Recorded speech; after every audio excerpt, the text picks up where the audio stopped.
ئێوارتان باش بینرانی بەڕێز یەکەم ڕۆژی مانگی پیرۆزی ڕەمەزانە خی گەورە تاعاتۆی باتی ملای قبول کە ئینشەڵا ببێتە مای ئاشتەوایی بۆ ناوچەکە کوردستان ڕۆژهاتی ناوەڕاست خی گەورە بمان پارێزێت لە هەموو ئەو دەردوو بەڵایانی کە ئێستا ڕووی لە دنیا کردووە شەڕ و ناخۆشی دەربەدەری و ئاوارەی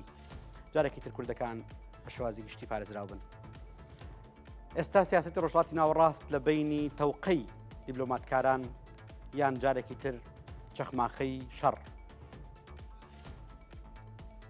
ئەگەرەکان زۆرتر بە ئاڕاستی جیاوازە هاتچۆکەن، نەنا دڵنیاییەکی تەواو هەیە و نە دڵنیاییەک بە ئاڕاستی ئەوەی کە تێبگەین ئێستا دۆخی ڕۆژهاتی ناوەڕاست دۆرەکوێ ڕوات. لە ماوەی هەشت مانگی ڕابردووە لە دوای شەڕی 12 ڕۆژەی ئیسرائیل و ئێران زۆرێک باسییان لەوە کرد کە ڕۆژهاتی ناوەڕاست بە تەواوەتی گۆڕانکاری بەسەرادێت، شەڕەکەی گلاکەرەوە بێت. بەڵام جارێکی بینیمان لە دوای وەستانێکی کورد لە شەڕ و درێژدان بە ئاشتیەکی جۆر لە جۆرەکان نزیک مەودا، ئێستا جارێکی تر گەڕی دانوستانەکانی نێوان وەفتە دیبلۆماتکارەکانی ئێران و ئەمریکا و ماوەی 2 هەفتەیە بەڕێوەچن و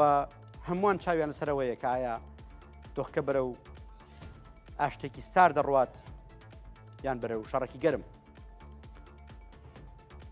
کورد لە ڕۆژهاتی ناوەڕاستە سەنتەری سەرەکی ئەو شرۆڤانە بێت کە ئێمە لە ئەودی و سنوور تاوتویانەکەین و مەبەستمانە لە ئاڵنگاریەکان دەرفەتەکان و ڕاستەقینە دۆخی کورد لە ڕۆژهاتی ناوەڕاست و لە تەواوی جیهانە بۆ ئێوەی بەڕێز بگوازینەوە. ئەمڕۆ لەگەڵ هەردوو میوانی بەڕێزم کاک دکتۆر ئەردەشیری پەشەنگ شرۆڤەکانی دەوڵەتی مامۆستای زانکۆ لە تاران و هەروەها بەڕێز دکتۆر ڤیدا یاقوتی شرۆڤەکانی دەوڵەتی و پسپۆڕی پەیوەندیەکانی ئێران و پاکستان و ئەفغانستان گفتوگۆ لەسەر گەڕی نوێی دانوستانەکانی ئێران و ئەمریکاکەین بە هیوایەوەی کە بتوانین شرۆڤەیەکی بابەتیانە بۆ دۆخەکە بکەین و لەگەڵەوەشا بتوانین بەرچاوی بەڕێستان وەکو بینرانی بەڕێزی کورسات نیوز ڕوون بکەینەوە دەربارەی ئەو گۆڕانکاریانەی کە ئێستا بەڕێوەن و پەردە لەسەر نهێنەکانی پشت دانوستانەکان هەڵماڵین. کاکتۆر ئەردەشیر ئێوارە باش،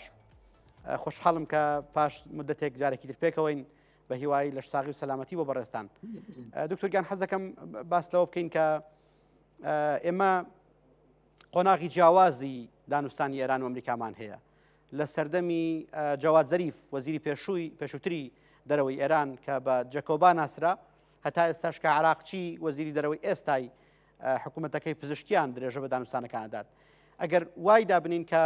ئەم دوو کۆبوونەوەی ڕابردووە کراون، کۆبوونەوەیەک لە عەمان و کۆبوونەوەیەک لە جنێف، عراقچی ئەڵێ گەڕی دانوستانەکان بەرەو پێشچوونی باشی بەخۆبینیوە، بەڵام حەزەکەم سەرنجی بەڕێز بزانم دەربارەی جیاوازی ئێستای دانوستانەکانی ئەم جارەی ئێران و ئەمریکا. سڵاو ڕێزی منیش پێشکەش بێەوە کاک دکتۆر زەلمی و هەموو بینەرانی خۆشەویستی تەلەڤیزیۆنی کۆرسات و میوانی دیکەی بەنامە دکتۆری ڤیدا یاقوتی. منیش خۆشحاڵم کە لە خزمەتانە هەروەکە ئاماژەدان پێکرد کاتێکی زۆر گرینگە لە ڕۆژهەڵاتی ناوەڕاست، ڕۆژانێکی زۆر حساسە وا دیارەکە ئەتوانێت قۆناغی نەتەنیا دیپلۆماتیک بەڵکو قۆناغی ئەمنیەتی ڕۆژهەڵاتی ناوەڕاست ئەو گۆڕانکاریانێک لە دوای شەڕی 7 ئۆکتۆبر دەستی پێکردووە گۆڕانکاریەکان زۆرتر بکاتەوە. لە نزیکەی 20 ساڵی ڕابردوو تا ئێستا ئەو جۆرە کە باس دەکرێت نزیکەی 422 دانە دانوستان لە نیوان ئێران و ئەمریکا بە سوورەتی ڕاستەوخۆ و غێرە ڕاستەوخۆ ڕووی داوە. یەک جاریش تەوافقی کراوە بە ناوی بەرجەم لە 2015. بەڵام هەواکە ئاگادارین تەوافقەکە 2 ساڵ زۆرتر نەما و لە سەرهاتنی دۆناڵد ترامپ تەوافقەکە ئەمریکا لێ دەرچوو و جارێک تریش وەزیەتەکە وەزیەتێکی زۆر جیاوازە، یعنی ئەو وەزیەتەکەی ئێران سەر دووشاریەسی چ لە مەسائلی ناوخۆیی، چ لە مەسائلی ناوچەی، چ لە مەسائلی دەرەوە وەزیەتێکی زۆر جیاواز لەگەڵ هەر کاتێکی دیکەیە. بە باوەڕی من لە 47 ساڵی ڕابردوو کە لە کاتی کۆماری ئیسلامی ئێران، یعنی لە کاتی انقلابی 1970 دەستی پێکردووە، هیچ کاتێک وەزیەتی ئێران لە چ لە بواری ناوچەی، چ لە بواری دەرەوەی ناوچە، چ لە بواری ناوخۆیی بە ئەم خراپیە بۆ بەم فشادانە نەبووە. سەرەوە بۆ سەباسیەوە کە ئەو دانوستانەکە ئاماژەتان پێکرد کە دوو جار بەرگوزار بووە دەفێک لە مەسقەتی عمان و ئەم جاریش لە ژنێڤ زۆر گرینگە و بە باوەڕی من دانوستانێکە کە دەتوانێت قەتعاً وا باسی بکەم دەتوانێت دانوستانێکی مانونەمان بێت و دانوستانێکی استراتژیک بێت ینی نەتیجەی ئەو دانوستانانە ئەگەر بە توافق بگێت وەزیعەت بە جۆرێکەوەات و ئەگەر بە توافقش نەگێت هەموو کەس پێشبینی دەکات کە شەڕێک ئەگەری شەڕێکی جدی لە نێوان ئێران و ئامریکا و ڕەنگە ئیسرائیل دەست پێ بکات کە ئەو شەڕە دەتوانێت تا ڕادەیەک زۆرێک لە ئاغای دیپلۆماتیکەکان بواتە بگۆڕێت بەڵام ئەوەی کە تا ئێستا لە دانوستانی مەسقەت و لە دوای ئەوە ژنێڤ ڕوویداوە وا دیارەکە لە بەعزێک مەسائل هەردوو لە ئەقلێکن هەنگاوێرێکە ڕۆن ببەرەوە و دیپلۆماتەکانی چه ئامریکاییەکان چه دیپلۆماتە ئێرانیەکان وەکو عەباسی عراقچی سەرۆک وەزیرانی ئێران چه دیپلۆماتی عومانی یعنی وەزیری دەرەوەی ئێران داوالێبوونەوە وەزیری دەرەوەی عومان باسی ئەویانە کردووە کە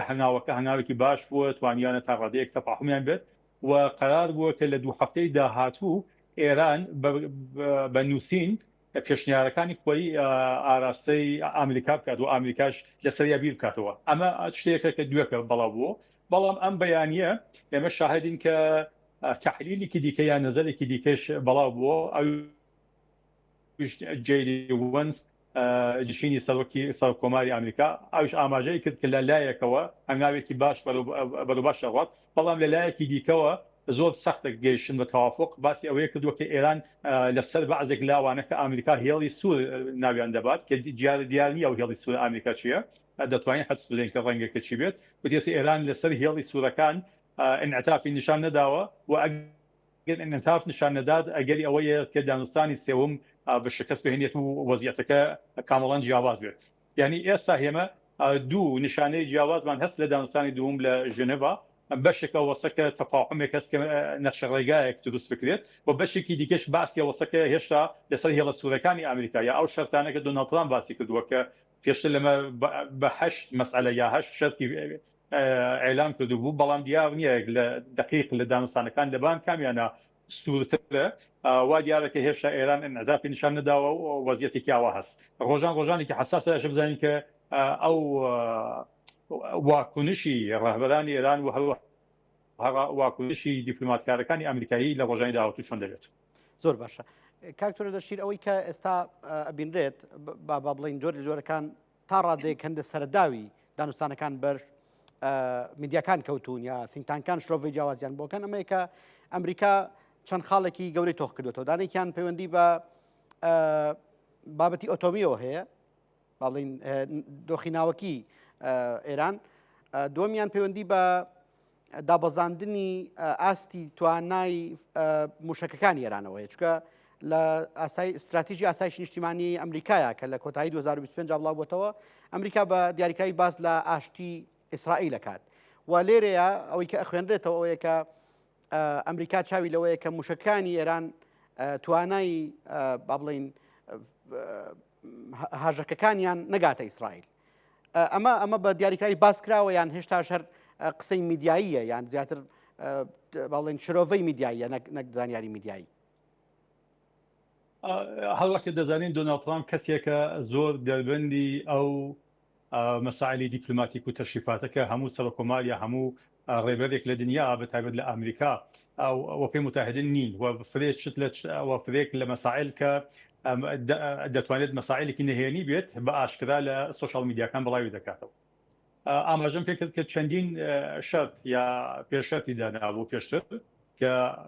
یەکەمیان ئەوە بوو کە ئەشە تاوافقێکی تازە لەسەر دۆسی ئەتۆمی ڕووبدات دومیان ئەوە بوو کە ئەو 407 کیلو ئۆرانیۆمی 6% غەنی بووە ئەشە ئێران تەحویل لە ڕادستی وڵاتێکی دیکەی بکات لە ئێران بێتە دەرەوە مەسەلەی سێوم ئەوەیە کە غەنیسازی ئۆرانیوم لە ئێرانە بێتە سفر ئێران هیچ غەنیسازیەک نەکات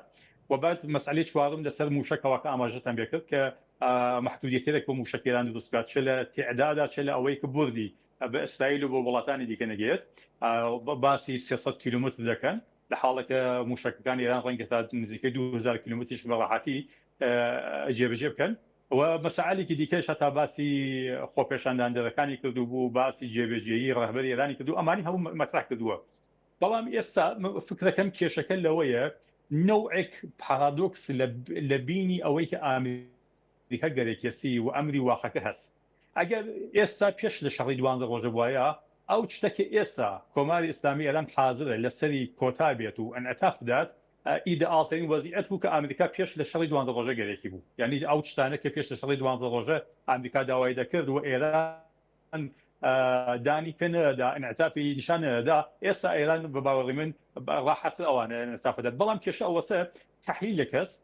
کە لە دوای شەڕی 12 ڕۆژە ئەو هێرشە کریا ئیسرائیل بەگشتی ئامریکاش شەوێکی هێرشی هاورد دەوڵەتی ئێرانی زەعیفتر کردووە لە لایەکی دیکەوە ئەو پراکسیەکان ئێران ینی گروپە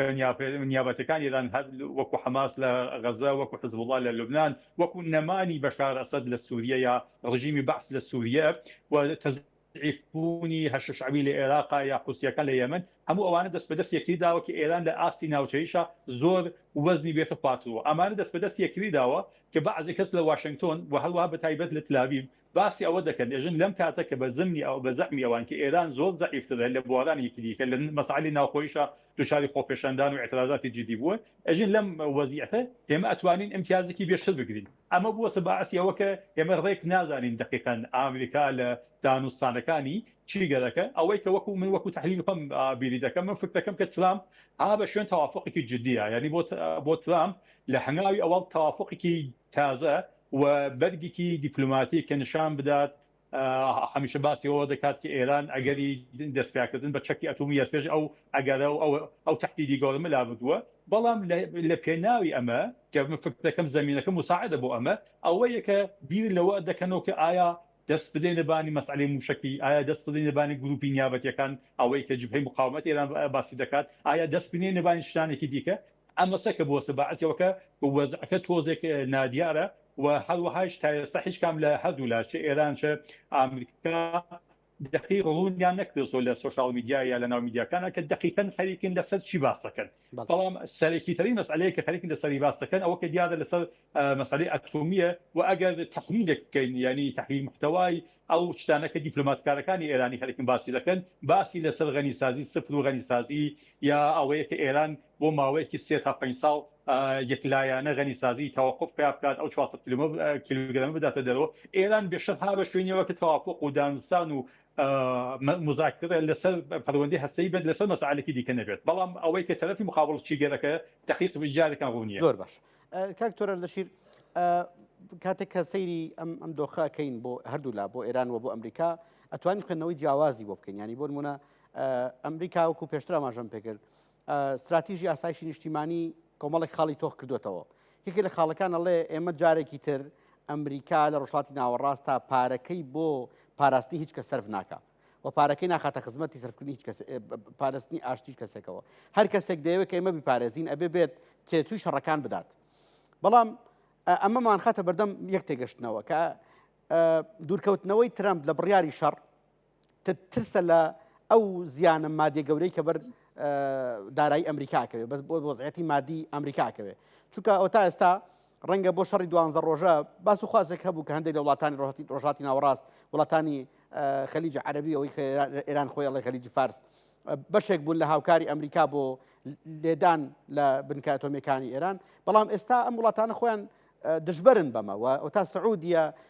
کوێیت قەتەر لابی ئەکەن بۆی کە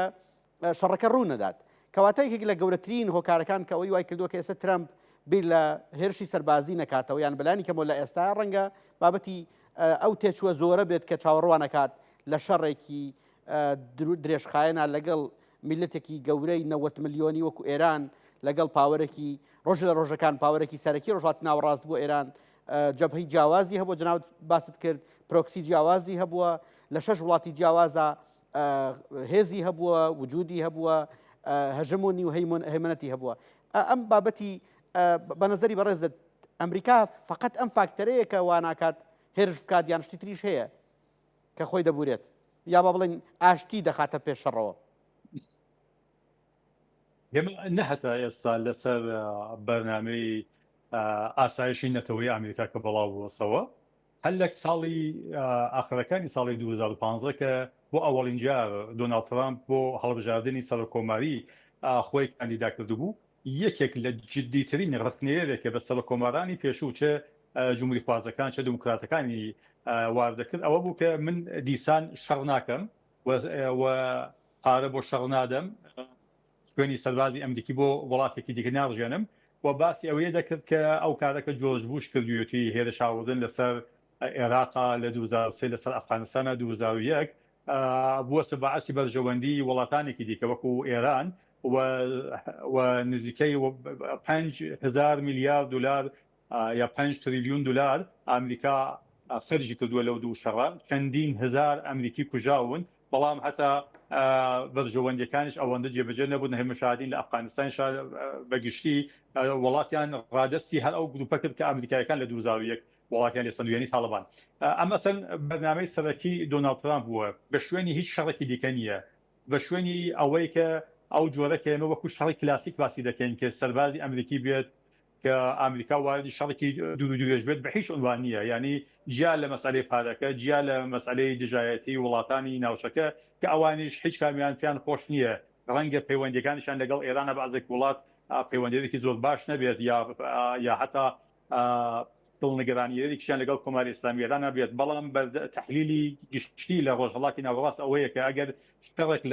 لە ناوچەکە بکرێتەوە باتەوەژە بۆ ئەو گرنگایەتی ئەو پۆلیتیکە کە ئێران لە ڕۆژهەڵاتی ناوەڕاستەسی ئەوێتە باعەسیەوە کە ڕۆژهەڵاتی ناوەڕاست واردی مەرحەلەیەکی بێسوباتیکی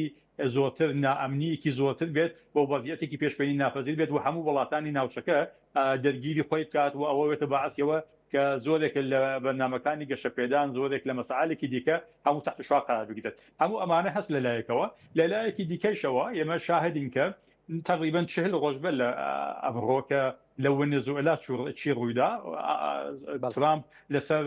دکتۆریەنی مێژوویی منڕۆە سەر کۆماری پێشووی ئەمریکا لە قەرنی لە سەدەی نۆزەکانە کە دەڵێت کە هەموو قاڕی ئەمریکا بەگشتی شوێنی منەوە هیچ وڵاتێکی دیکە وڵاتی ئوروپای وڵاتێکی دیکە حەقی نییە بێتەوە ئەو شوێنە کارگەرەکان لە وەنێزوئێلا ئێمە شاهدین کە فشارێکی هەم ئابووری هەم محاسبەیەکی دەریایی کرد و بە کەمترین یعنی ئێمە شاهدین کە نەهایەتەن لە چرکە ساتەیەک بەسی دقیقە و مەسائلەکەی جێبەجێ کرد و لەگەڵ خودی نیروەکانی ناو وەنێزوئێلا گەیشت بە تەوافق لە حاڵێکە ئەمریکا توانای ئەوەی بوو کە بە ئاسانی شەڕێکی نظامی دەست پێ بکات بە ئاسانی ئەرتشی وەنێزوئێلا شکست وات وڵات بگرێتە دەست بەڵام ترامپ نییە بە شوێنی نووسە ئەم مەسئلە لە بەرامبەر ئێرانە کە وڵاتێکی گەورەترە لە لەحاظی جوگرافیایی لە ئەمریکا زۆر دووترەوە مەسائلێکی ژئۆپۆلیتیکی زۆر بێشتر هەست بۆ ترامپ حتا ئەساسترە بە باوەڕی من ترامپ ها بە شوێنیەوە کە ئاماژە بێگرت ها بە شوێنی تەوافقێکی ئەو شتێکە خۆی دەڵێت تەوافقی باش بەڵام ئەو تەوافقی باشە من فکر دەکەم هەواکە ئاماژەم بێکرد لە وەڵامی پرسیاری پێشوو ئەوەیە کە بەر لە شەڕی 12 ڕۆژە ترامپ بە یەک حاڵەت ئەیوت تەوافقی باش بەڵام تەوافقی باشی ئەمڕۆی ترامپ جیاوازە لەگەڵەوە و ئەمەسە بووە باعسی کێشە و من فکر ناکەم حتا ئەگەر ئەم دانوستانە بە شکست بهێنێت ئێمە شاهدی شەڕێکی گەورە بووین هەرچەند یەکێک لە گەورەترین ناوگانەکانی ئەمریکی ئێستا لە کەنداوی فارسە و گەورەترین ناوگانێکی دیکە ئەمریکیش لە مەسیران نزیکی هەفتەیەکتر ئەواری کەنداوی فارسەوێت و باسەوە دەکرێت کە پتانسیێڵی ئەویانە هەیە کە واردی شەڕێکی چەند هەفتەیی و چەند مانگەی جدیش بوون بەڵام فکر ناکەم ئەوە لە بەرژەوەندی ترامپ بێت و ئەوە خاصی ترامپ بێت ترامپ دەکۆشێت بە فشار بە تهدید و بە نمایشی شەڕ ئێران مەجبور بکات بە تەوافق بەڵام لەلایەکی دیکەشەوە دەزانێت کە بۆ وەکە تەوافقێکی باش بکرێت ئەشە تا ڕادەیەک بەرژەوەندیەکانی ئێرانیش لە نەزەر بگرێت خۆی بە تەنیشتی ئەوەی کە باسم کرد هۆکاری ئەوەی کە ئەو وڵاتانی عەرەبی لابی کراوە یاد کە هەوڵ لە هەوڵی ئەوەدا بوون کە شەڕ و نەدات و تەنانەت باس لەوە کرا کە سعودیە خۆی چۆت سەرخەت و عەربستانی سعودی وا بڵین چۆت سەرخەت و قەتەر و کوێیت و وڵاتانی تر تورکیە هەموو ئەمانە لە هەوڵی ئەوەدان کە شەڕ و نەدات ئێمە ئەگەر وێنەکە وا بگوازینەوە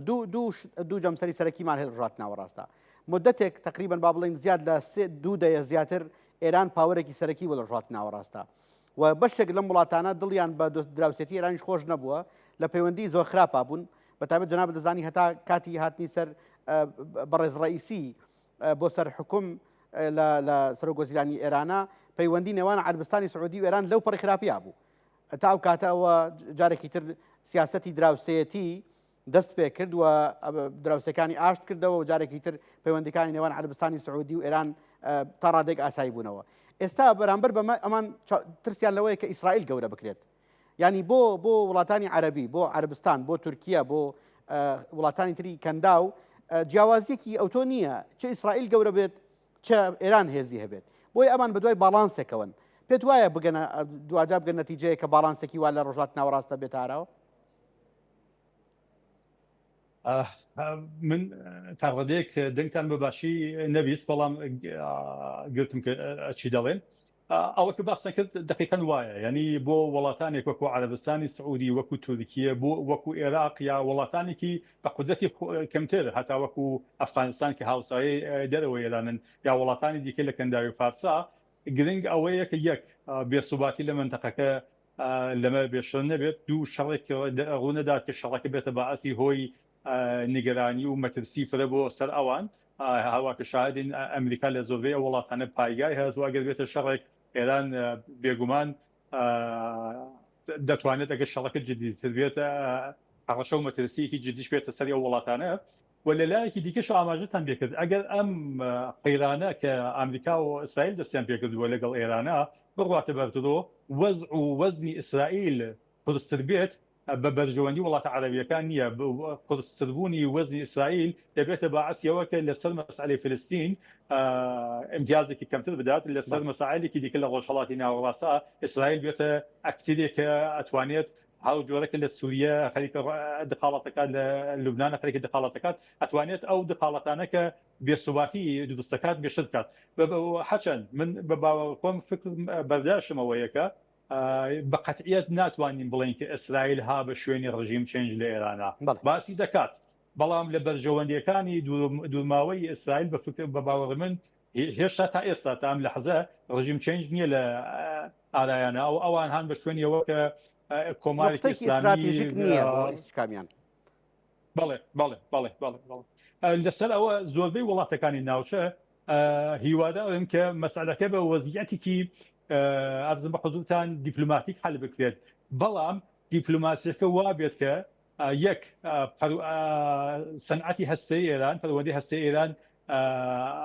بەری بگرێت ئەو مەترسیەکە ئەوان هەستیان کە ئێران بڕات بە سەمتی چەکی ئەتۆمی ڕەنگە بە فەرمیی باسی نەکەن. دوو من فکرەکەم فرەیەک لە وڵاتەکانی ناوچەکە ڕەنگە وەکو عەرەبستان، ڕەنگە وەکو پاکستان، کە ڕەنگە وەکو ئەمارات کە هەمویان ڕاستەخۆ یا غەیر ڕاستەخۆ موشکی ئێرانی لەسەر خاکیانە هاتووە، یعنی یا لە ڕێگەی حوسیەکان و یا ڕاستەخۆ ئێران لەسەر مەسائلێکی دیکە موشکی داوا لەوانە بە شوێنەوە بوون کە هەتا قدرەتی نظامی ئێران یا قدرەتی موشکی ئێران بەتایبەت لە ئەم دامستانە تاڕادەیەک محدود بکرێت و تاڕادەیەک تەزمینێک لە ئێران بگرێت هەان بە شوێنەوە، بەڵام لە لایەکی دیکەشەوە نەڕاتە مەسیری شەڕ. ئەمە فکرەکەم کە تقریباً مەسلحەتی عمومی لە ڕۆژهەڵاتی ناوەڕاست و وڵاتە زلهێزەکانی ناوچەکە حالا ما لە لایەکی دیکەوە شاهدین کە تورکیە هەرچەند پەیوەندیەکی زۆر نزیکیشی لەگەڵ ئیسرائیل هەست و لە دوو هەفتەی یا دووسێ هەفتەی ڕابردوو شاهد بووین کە تورکیە بوو بە واسطەی نیوان سووریە و ئیسرائیل و بعد ئیسرائیل و بعد سووریەی ئەحمەد شەری هێرش یاوە سەر ڕۆژاوا، بەڵام تورکیە ئیسرائیل وەکو مەترسیەک دەبینێت لە بوارێکی دیکە لە ئاستێکی دیکە وەکو ڕقیبێکی دیکە، بە پێی خۆش نییە کە مەسائلی ئێران بە سەمتێ بڕوات کە قدرەت و هێزی ئیسرائیل لە ناو ناوچەکە زۆرتر بێت. شاهدین لە ناو میدیاکانە هەرچەند فعلەن باسێکی میدیایە فرە کەس باسی ئەوە دەکەن کە لە دوای ئێران نەوەی تورکیە و ئەمە پرۆژەیەکە پرۆژەی ئیسرائیلیەکانە کە گەلێکیانە بەڕێز باخچەلی خۆی ئاماژەی بۆ کرد، دەوڵەت باخچەلی خۆی باسی لەوە کرد لە کاتی شەڕی 12 ڕۆژە وتی لە دوای ئێران ترەوە سەری تورکیایەوە. کاکتۆر ئەگەرێکدا بنین سیناریۆیەک وا دابنین کە لە حاڵەتی گۆڕینی ڕژێمی ئێرانیا مەترسیە گەورەکان کە ڕوبەڕووی ڕۆژهەڵاتی ناوەڕاستە بنەوە دەستێوەردانی وڵاتە جیاوازەکانە بێ، بۆ نمونە ڕەنگە پاکستان بە دوای بەشێک لە ئێرانەوە بێت کە زاهیدان و منتەقە سونە نشینەکانن، ئازەربایجان و تورکیە بەشێک لە مناتەقی تورکیە. لەولاوە ئێمە ئەفغانستانمان هەیە کە بە درێژایی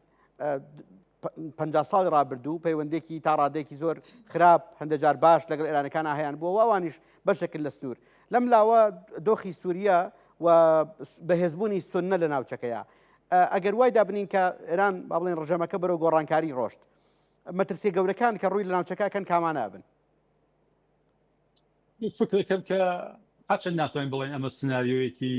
بە احتیماڵی سفرە، بەڵام ئەمە سناریۆیەکی بە احتیماڵی زۆر کەمە. زۆر کەمە. یعنی یەکێک لە مەسائلێکی بۆ بەڵێ زۆر کەمە، یەکێک لە مەسائلێکیش بۆ سباعەتەوە کە ئەمریکا زۆر بە ئاسانی باسی شەڕ نەکات و حتا لە شەڕی 12 ڕۆژەیش بەری شەڕەکەی لە ڕێدەیەکا گرت، ئەنێ شەڕەکە بەردەوام بێت. مەترسی ئەوە بوو کە ڕەنگەکە ڕژیم بڕوخێت یا ڕەنگەکە بڵاتە سمتی بێسوباتیە، چون نە ئێستا هەل لە 200 ساڵی ڕابردوو تا ئەمڕۆ هێمە شاهدین کە وڵاتە ڕۆژاوایەکان کە ئەو کاتە بریتانیا بوو هەمیشە نیگایەکی جیاوازیان بە ژئۆپۆلیتیکی ئێران بوو کە ئەگەر ئێران بشەوێت منتەقەکە ئەشەوێت و لە زۆرێک لە کاتەکان ئەوان مدافعی ئەوە بوون کە لە ئێران نەڕوخێت لە بەرامبەر ڕووسەکانە بەڵانسێکیان دروستەکەت. ئەوە تا ئەمڕۆ ماوە. من فکر ناکەم کە ئامریکا واردی سناریۆیەک بێت کە ڕژیم چەنجێکی عجیب غەریب ڕووداد و ئەگەر قرار بێت لە ئێران گۆڕانکاریەکی سیاسی ڕوودات ئەوەی کە لە تینک تەنکەکانی ئەمریکا باس دەکرێت، فکرەکەم کە ئۆلگۆیەک وەکو شەبیهی وەنزوێلا دەبێت. یعنی ئەمریکا پێخۆشە کە هەر سیستمەکە بمێنێتەوە، کەسانێک جێبەجێ بکرێن و کەسانێک پێن کە دژایەتی ئەمریکا کەمتر بکەن یا وەکو ئەو مەسئلەکە لە وەنزوێلا ڕوویداوە. لەسەر ئەوە من فکر دەکەم کە ئەمە یەک مەسەلەیەکی دیکە کە ئێوە ئاماژەتان پێکرد کە ئەگەر پاکستان چاوی بە شکل خاک و سنووری ئێرانی، من فکر ناکەم کە پاکستان واردی ئەوە وەزیەتێک بێت یا هەتا ئازەربایجان واردی بێت یا تورکیە واردی بێت، چون مەسەلەکە زۆر ئەسەن واردی شەڕێکی جیهانی بچووکتر لە ناوی ڕۆژهەڵاتی ناوەڕاست دەبین کە ئەگەر واردی ئەوە مەرحەلەیەک بووین ڕەنگە چەندین ساڵ بەردەوام بێت و هەروەها مەترسیەرێکی گەورە لەسەر مەسائلی مافی مرۆڤ و لەسەر مەسائلی ژنۆساید ومانە ڕوودات. من فکر ناکەم کە جامعەی نێونەتەوەی بەتایبەت ئەمریکا بەرەو ئاوا سناریۆیەک فڵات و ئاوا سناریۆیەک ئەگەری زۆر کەمە و هەر شتێکیش ڕوودات دەکۆشن کە لە ناو خودی سیستما ڕوودات. من فکرەکەم ئەوەی کە من خوێنمەوە یا تحلیلی منە لە وەزیەتەکە ئەوایە. زۆر باشە. کاتی شەڕی 12 ڕۆژەی ئێرانی ساید بیرمە گفتوگویەکمان کرد دارێکان پێکەوە، هەردوو هاوڕا بووین لەسەرەوەی کە ئەم شەڕا بۆ نەرمکردنی ئێرانە، بۆ هارمۆنایزەکردنی ئێرانە، نەک بۆ گۆڕینی ڕژێم. ئێستا بەهێزکردنی فشارەکان ئەوە تا کەشتیە گەورەکان ڕۆژهەڵاتی ناوەڕاست دێن، دانێکیان جێگیر بووە، دانێکیان بەڕێوەیە دەگات، هەموو ئەمانە بۆ زیادکردنی فشارن، بۆی کە ئێران ناچار بکەن کە بچنە ناو دانوستانێکەوە کە وەکو جەنابەت باست پێکرد تەوافقێکی باش بێ بۆ ئەمریکا. کاکتۆر سیناریۆی بەهێز بۆ گۆڕینی ڕژێمی ئێران یا بە بڵین دەستکاریکردنی دەسەڵاتی ئێران، هیچ خوێندنەوەیکی وا هەیە لە ناوخۆی ئێرانە لە دەرەوەی ئێران کە ئایا بۆ نمونە قسەکە لەسەر بەڕێز خامنەئی یا لەسەر بەڕێز پزیشکیانە، لەسەر هیچ وردەکاریەک هەیە لەسەر شەخسەکان؟ ئێمە کە شاهدین کە زۆر باس دەکرێت، هەتا دۆناڵد ترامپ هاوارتێک شاهدین لە سۆشال میدیاکان بە فەرمی هەفتەیە لەمە باسیەوەی کردووتی و کە پرسیاریان کردووتی و ڕژیم چێنج چۆنە، بەتی ڕژیم چێنج باشترین باشە لە ئێرانە، بەڵام ئەو بەڵامیە بەو معنا بوو کە ڕەنگێکە ڕوو نەدات، ڕەنگێکە بە ئاسانی جێبەجێ نەکرێت، مەترسیەرێکی زۆر هەست، فرە باس دەکرێت، فرە کەسی شەمە شاهدین لە ئۆپۆزیسیۆنی دەرەوە ئێران باسی نەفرات دەکرێتەوەمانە. من ئەوە کە خۆتانش ئاماژەدان بێکرد هاتنی کەشتیەکان ئەوەی کە تەقریبەن دەتوانین بێژین ئیجماعی گەورەترین ناوگانی ئەمریکایەکان کە لە کەنداوی فارسە خەریکە ڕوودات کە لە دوای 2003 تا ئێستا شتی وامانە ئێمە لە کەنداوی فارسە نەبووە کە تەواوی ئەو نەفرانە بوو، فقط تەنیا جیاوازی کەس کە لەو کاتە 160,000 نیوی ئەرتشی ئەمریکاش لەگەڵیانە بوو، ئێستا ئەوان نیویەکی زەمینی لەگەڵیانە نییە. من فکرەکەم کەوەکە جنابش ئاماژەدان بێکرد بێشتر مەسەلەکە لەسەر ئەو وەسەکە فشار بێنە سەر ئێران کە ئەو شتێکە ترامپ باسی دەکات تەوافقی باش ئەوە ڕوو بدات. و هەتا من فکرەکەم کە ئەگەر لەم دانوستانانیشە دانوستانەکەش ئەستۆبێک بکرێت یا شکستێکی بێنێت، ئەگەر شەڕێکی دا شەڕەکە محدود دەبێت و بازم ئەمریکا دەکۆشێت بە تەریقێکی شارێکی نظامی و ئێران بێتە سەری مێز و ئەو تەوافقی کە باسیەکە تەوافقی باش ئەو تەوافق بڵێتەوە. چون ئەگەر ئێمە بیرکەنەوە لەسەر ئەو پەروەندە مێژووەکان کە ئەمریکا هاتووە ڕژیم چەنجی ئەنجام داوە وەکو ئێمە وڵاتی عێراق لە 2003 تەماشا بکەین، ئێمە شاهدین لە ئەواخر لە ساڵی 1998 مادون ئاڵبرایت کە وەزیری دەرەوەی دیموکراتەکان و بیل کلینتۆن بوو، ئەو هات شەڕی بەراکۆژی لە نیوان یەکێتی و پارتی خۆشکردەوە و پەیوەندی استراتیژیکی لە بینی مەقام جەلال و کاک مەسعودی بارزانی دروست کرد. لە 2000 لە نیمەی دووەمی 2001 یعنی کاتێکە ئەفغانستان داگیر کرابوو و خەریک و باسی عێراق دەکریا ئامریکایەکان هاتن تەمامی ئۆپۆزیسیۆنی کورد و عەرەبی سوننە و عەرەبی شیعە و ئەوانەی کە مەذهەبی نەبوون هەموویانی جەم کرد کنفرانسی مادریدی بۆیان دانیا کنفرانسی لەندەنی بۆیان دانیا و نزیکەی 14 مانگ بەلەوە کە ئەسەن هێرش کاتە سەر عێراق ئەوانەی نزیک کردەوە ئێمە هیچ کام ئێستا ئەو ئەوانە کە ئاماژە پێکرد هیچ کام لەمانە لەسەر ئێرانە نابینی یعنی بە فەرمی حمایەت لە هیچ ئۆپۆزیسیۆنێکیان نەکردووە بە فەرمی باسی کەسێک ناکەن و لە عینی حاڵیشە 40 ڕۆژ لەمە بەرهەواکە ئاماژەم پێکرد لە مەسئلەی وێنزوێلا شاهدین کە ئامریکا نەهایەتەن هات لەگەڵ بەشێک لە خودی ساختارە تەوافقی کرد لە حاڵێکە لە وێنزوێلا ئێمە ئۆپۆزیسیۆنێکمان هەیە کە پارلەمان ها بەدەستی ئۆپۆزیسیۆن لە سەدان کلی ئەرچش ها بەدەستی ئۆپۆزیسیۆن لە پایتەختی وێنزوێلا یعنی لە کاراکاس کە 6 میلیۆن جەمعیەتی هەست ئۆپۆزیسیۆن یارای ئەوە کە خۆپێشاندانی 2.5 میلیۆن نەفەری بخاتە ڕێی کە پێشتر لە 2017 لە نیشانی داوە خۆی نیشانداوە لە هەڵبژاردننی پارەکە کاندیدای ئۆپۆزیسیۆن کە خۆیان باسییان دەکرد تەقەلوب کراوە لە سەدان 47 بەدەست هاتوو هەموو ئەمانە بوون یعنی زۆرێک لە نەحادەکان لەدەست ئۆپۆزیسیۆن بوو دانەیە کتریان خانمی ماشتادۆ کە شاهدین کە خەڵاتی نوبلی ئاشیشی گرت هەر ئەمساڵ ترامپ بەڵام هیچ کامیانی واردی بازی خۆی نەکرد یعنی بە هیچ کامیان مۆڵەتی نەدا و لەگەڵ خودی ئەمری واقع توافقی کرد تەنیا کێشەکەی لەسەرەوە بوو کە مادوێلا بواد مادوێلا بود و گەنیشتنی مادوو ماسۆ لەسەر ئێران کە مەسەلەکە زۆر مەترسیکی بێشریە زۆر پیشەدەگیکی بێشتری است کەیسەکە زۆر جیاوازترە لەسەر ئەومە فکر ناکەم کە سناریۆ سەرەکیەکانی ئامریکا بە ڕژیم چنگ بێت هەرچەند لە ئەمری سیاست ئەوە لەبیر نەکەین هەر شتێک نامحتەمڵ نییە و ئەم شەڕ و مذاکرەی پینگ-پۆنگیەکە لە نێوان ئێران و ئەمریکا ڕەنگە ڕووبدات ڕەنگەکە هەر ئەگەرێکیشی تێدا بێت بەڵام وەکو سناریۆی سەرەکی من فکر ناکەم کە ئامریکا لایەنەکەم تا ئەم کاتە بەرەو ئاوا سناریۆیەک ڕێبچێت. زۆر باشە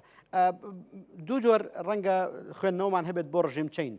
بڵێن گۆڕینی ڕژێمی ئێرانی دانێکیانەوەیەکە لە دەرەوە کۆکوجنامە داماشت پێکرد کە ئەمە تا ڕادێک تۆزێت سناریۆکی دوورە چکە هیچ ئامادەکارێک نەکراوە ئۆپۆزیسیۆنێکی شپرزی پەرش و بڵاوی نایەگرتوو هەیە بەڵام دۆخێکی ترەوەیە کە ئەگەر سناریۆکەی ڤەنزوێلا سیرکەین ئێمە هەر لەناو ئێرانە هەر ئەو دەسەڵاتی کە لەسەر ئێران هەیە بەڵام بە فۆرمێکی تر بە ناوێکی تر بە کۆمەڵە کەسایەتی جیاوازی تر ئەمەیان ڕەنگە بەهێزترین سناریۆ بێکە ڕەنگە کۆمەلگەی و دەوڵەتی تا ڕادەیەک پێی ڕازی بێت و تەنانەت وڵاتانی ڕۆژهاتی ناوەڕاست چاویان لەوە بێت کە ئەم دۆستایەتیە مێژوویەی کە لەگەڵ ئێرانەکانە هەیەە بە چەند ناوێکی ترەوە هەیان بێت بەڵام وەکو پێشتر باسم کرد تا ئێستش لەناو ئێرانەکان لەناو ئێرانە هیچ زانیاریکی تەواو نییە هیچ شتێکی زانیاریکی ورد نییە لەسەر ئەمەکە ئایا لەناو ئێرانە هیچ کەسێک ئامادەیە بۆ جێگرەوەی ئەم با بڵین ڕژێمە هەر لە بەشێک لە ڕژێمەکە خۆی یان هەر بەڕاستی هێشتاش هەموو شتەکان بە نیشانەی پرسیارە مێننەوە. بەڕاستی هەڵەکە ئاماژەتان بێکرد ئۆپۆزیسیۆنی دەرەوە هەڵەکە ئاماژەتان بێکرد لە ئەوڵ باسی دەرەوە بکەم ئۆپۆزیسیۆنێکی شپرزە زۆر دەرگیر و سەرقاڵی یەکترین نە ئەنسجامێکیانە نە سازمانێکیانە ڕەنگە تۆزێک لە تەریقی سۆشال میدیا و لە بەعضێک لە تەلەڤیزیۆنەکانە تەبلیغاتی زۆریان بێت باسی زۆر بکەن و فرەیەکیش لەم ڕۆژانە شانتاژی خەوەری دەنێن بەڵام فکر ناکەم کە لە ڕووداوەکانی داهاتوو لە کۆتاماوە لە ئێرانە کاریگەریان بێت و ئەگەر شەڕێکی جدیش ڕووبدات من فکر ناکەم کە ئۆپۆزیسیۆنی دەرەوە ئەوەندە شانسی بێت بۆ ئەوەی کە ڕۆڵێکی جدی یا ڕۆڵێکی سەرەکی بێت یا ڕۆڵێکی ڕێبەرانەی بێت لە ناو ئێرانە زۆر بەعید دەزانم هەرچەند ڕەنگەکە تەبلیغات و فرەیەکی مەسائل لەم ڕۆژانە ئێمە شاهدین ئەوە یەک مەسەلەی دیکە ئەوەی کە لە ناوخۆی ئێرانە هەواکە ئاماژەم پێکرد ئەگەر ئێمە وەکو سناریۆکانی پێشوو تەماشای بکەین ئەوەی کە لە عێراقا ڕوویدا لە 2003 یا لە ئەفغانستانی 2001 ڕوویدا کە ئەفغانستانی 2001 وەزیەتێ بوو کە وەزیەتێکی پێشبینی ناپەزیر بوو یعنی ئامریکا هات دەوڵەتی تاڵبانی یا شبه دەوڵەتی تاڵبانی ڕووخان لە شوێنی ئەوە هات کەسانێکی لە شوێنانی مختلف وەکو حامد کەرزای لە ئامریکاوانە کۆیانی کردو و دەوڵەتێکی دروست و دەوڵەتەکەی شاهدین لە دوای 19 ساڵ شکستی هێنا و لاواز بوو لە عێراقا وەزیەتەکە ئەمریکا ئامادەگیی زۆرتری بوو بەو ئامادەگی زۆرتر ئێمە شاهدین هێشتا تا ئەمڕۆ ڕەنگە زۆرێک لە مەسائل عێراق حەل نەکراوێت لایەنەکەم تا نزیکەی 10 تا 15 ساڵ عێراق دەرگیری شەڕی ناوخۆیی و ململانیەتی چ لە ناو خودی عێراق چه وڵاتە ناوچەیەکان چه وڵاتەکانی دەرەوەی ناوچەی لە عێراق بوو و ئەوە وەختی کێنە سەر کەیسی ئێران کە وڵاتێکی زلهێسترە وڵاتێک بە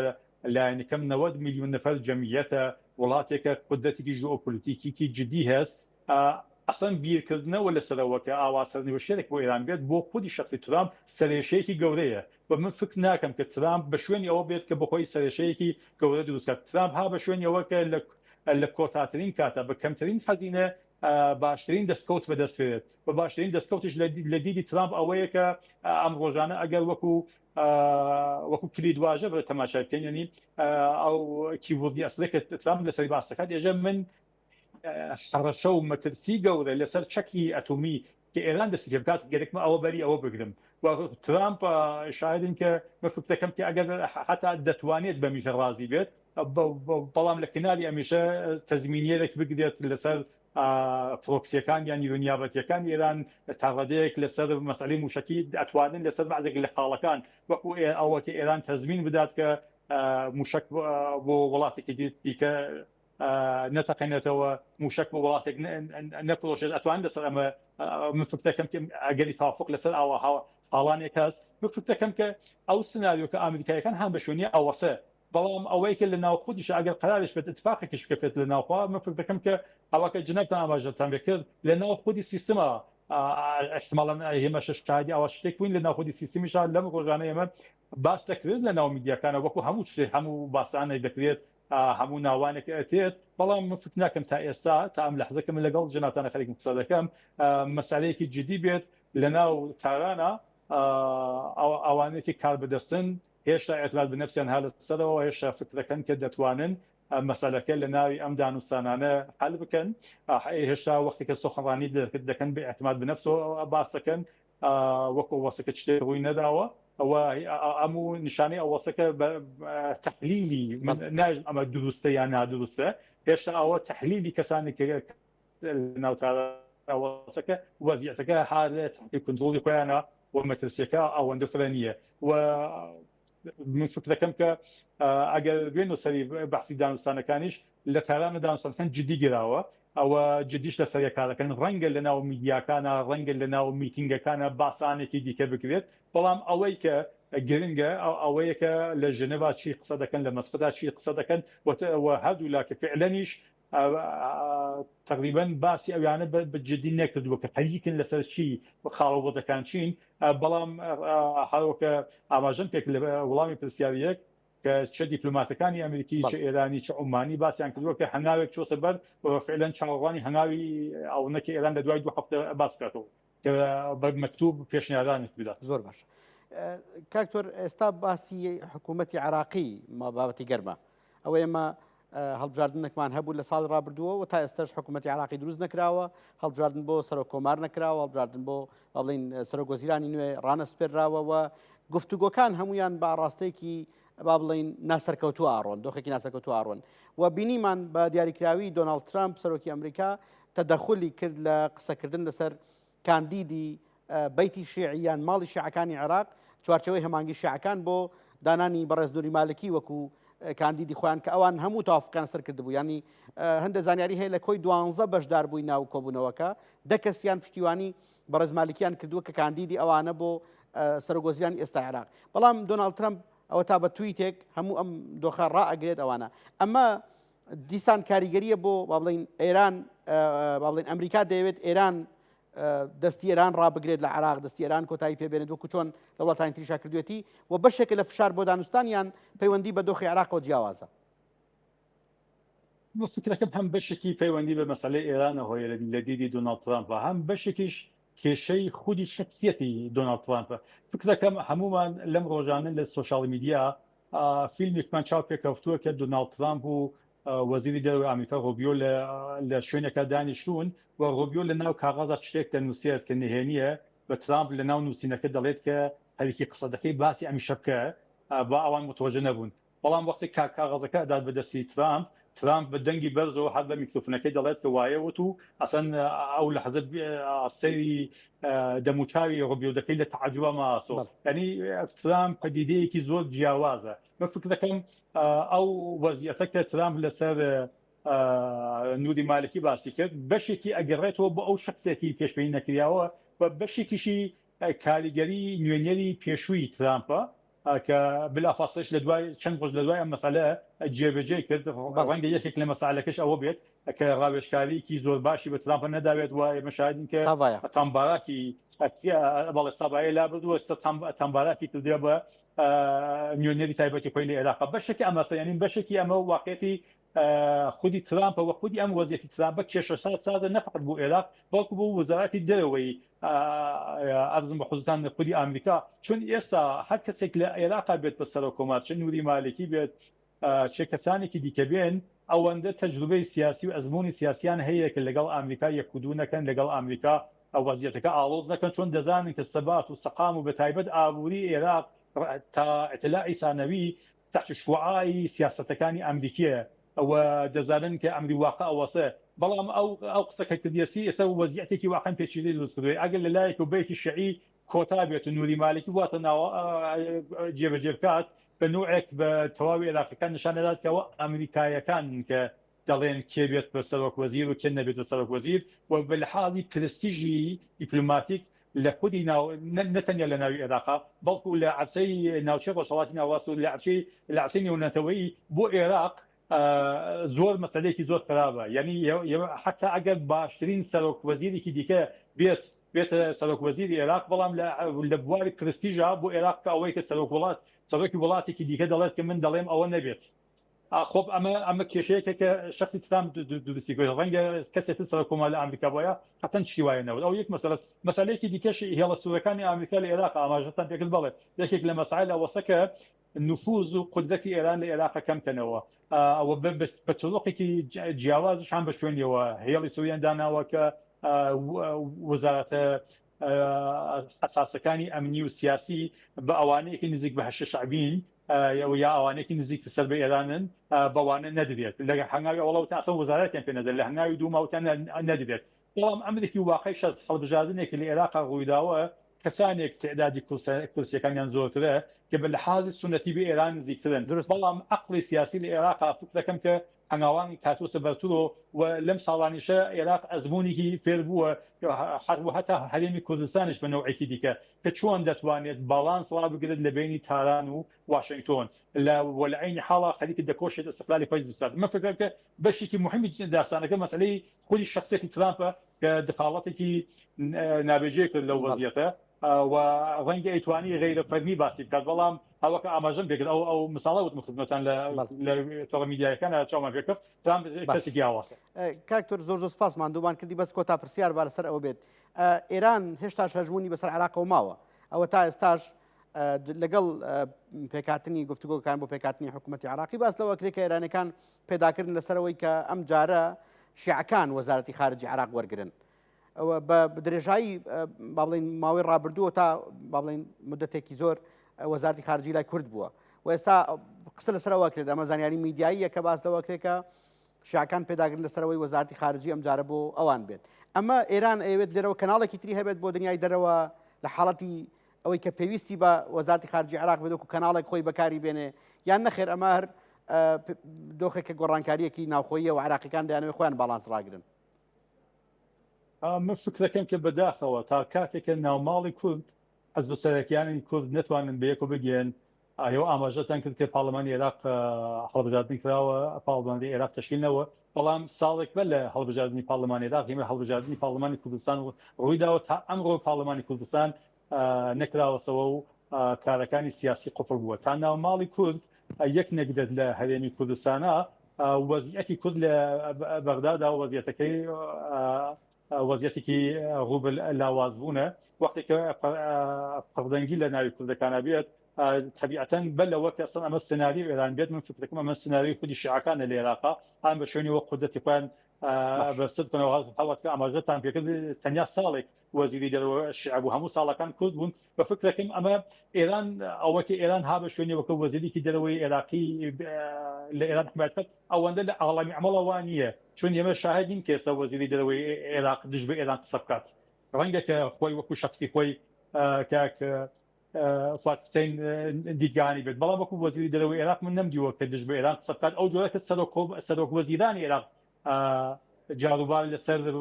تاکید دەکات ئێران دەڵێت کەنداوی فاس ئەو دەڵێت کەنداوی عەربی بەڵام وەزیری دەرەوە کە کورد وایە نەکردووە من فکرم ئەمە بێشتر شیعەکانن کە هەان بە شوێنەوە کە قودرەتی خۆیان بێشتر بکەن و کورد بەرەو مەسیری لاوااستر بوون پێشت زۆر زۆر سپاس بەڕێز کاک دکتۆر ئەردەشیری پەشەنگ توێژەر و شۆفەکانی دەوڵەتی لە تاران لەگەڵمان بووین بەداخەوە کە نەمانتوانی لەگەڵ بەڕێز دکتۆر ویدا یاقوتی گفتوگۆکانمان درێژە پێ بدەین چونکە چەند کێشێکی تەکنیکی لەگەڵ ئینتەرنێتەکەی بەڕێزیانە دروست بوو کە هیوای سەلامەتی و تەندروستی لە ساغی بۆ خوازین بینرانی بەڕێز زۆر زۆر سپاس بۆ بەڕێستان کە تا ئێستا لەگەڵمان بوون بە هیوای ڕەمەزانێکی پڕخێر و بەرەکەت ئاشتەوایی بۆ کورد بۆ کوردستان لە ڕۆژهاتی ناوەڕاستدا خواتان لەگەڵ